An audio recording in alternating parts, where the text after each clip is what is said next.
জাতির জীবনে গৌরবদীপ্ত দিন আজ।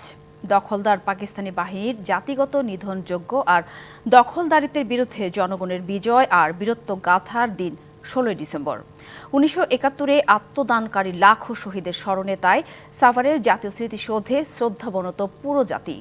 শপথে স্লোগানে তাদের একটাই বার্তা, ৭১-এর মতো ২৪-এ আরেকবার শোষণ ও বৈষম্যহীন রাষ্ট্র বিনির্মাণে জাতি যেভাবে এক হয়েছে তা যেন অটুট থাকে গণতন্ত্রের অতন্ত্র প্রহরী হিসেবে।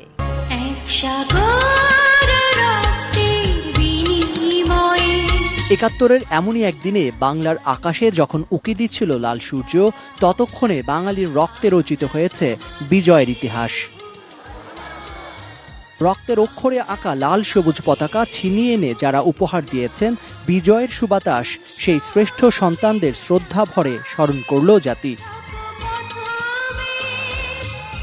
২ লাখ নির্যাতিতা নারীর করুণ আর্তনাদ, সন্তানহারা মায়ের নীরব অশ্রু আর ৩০ লাখ তাজা প্রাণ যেন একাকার হয়ে আছে বিজয়ের এই লাল সবুজ পতাকায়, যা জাতিকে সাহস যোগায়, অনুপ্রেরণা যোগায় বীরত্বের সোপানে এগিয়ে যাবার। আমি যে এই পতাকাটা ধরে আছি, লাল সবুজের পতাকা, এটা ধরে আমার খুব ভালো লাগছে। ৭১-এর যে শহীদরা তাদের রক্ত দিয়ে এই লাল সবুজ পতাকা অর্জন করেছে, আমরা তাদের জন্য গভীরভাবে শ্রদ্ধা নিবেদন করব। যে লাল সবুজের শাড়ি পতাকা, এটা যুগে যুগে আমাদের একটা সাহস, একটা প্রেরণা দেয়। ৭১-এ বাংলার অকুতোভয় দামাল ছেলেরা যে স্বপ্ন ডানায় ভর করে হাতের মুঠোয় প্রাণ নিয়ে পাকিস্তানিদের তপ্ত বুলেটের সামনে বুক উঁচু করে দাঁড়িয়েছিল, সেই স্বপ্ন পূরণে তারই পুনরাবৃত্তি এই ২৪-এ আবার করে দেখিয়েছে শহীদদের উত্তরসূরিরা। রক্তের বিনিময়ে যে স্বাধীনতা আমরা অর্জন করেছি, এই স্বাধীনতাকে আমাদের রক্ষা করতে হবে। যখনই দেশে অন্যায় হবে, সবাই যাতে এগিয়ে আসে এবং এই দুর্নীতির বিরুদ্ধে রুখে দাঁড়ায়। ১৯৫২ সালে ভাষা আন্দোলন দিয়েছে তরুণরা। ভবিষ্যতে ইনশাল্লাহ এই তরুণরা ঐক্যবদ্ধ থাকবে এবং সকল অনিয়মকে ভেঙে চুরে গুড়িয়ে দেবে, সে যে কোনো সরকার হোক।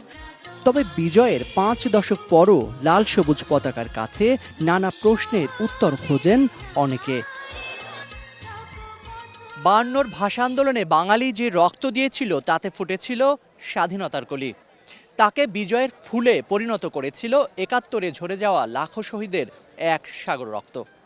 সেই রক্তঋণ শোধ করার প্রবল তাড়নায় বিজয়ের ৫ দশক পর এই ২৪-এ বীর শহীদদের স্বপ্নের বাংলাদেশ বিনির্মাণে অকাতরে আত্মাহুতি দিয়েছে তরুণ ছাত্র জনতা। অন্যায় আর দুঃশাসনের বিরুদ্ধে বীরত্বের এই রক্তধারা বাঙালির ধমনীতে বয়ে চলুক প্রজন্ম থেকে প্রজন্মে। বিজয়ের এই দিনে এমন প্রতিশ্রুতি আর প্রতিজ্ঞার কথাই তুলে ধরলেন শ্রদ্ধা জানাতে আসা সর্বস্তরের মানুষ। Zakaria Ahmed, DBC news, Dhaka.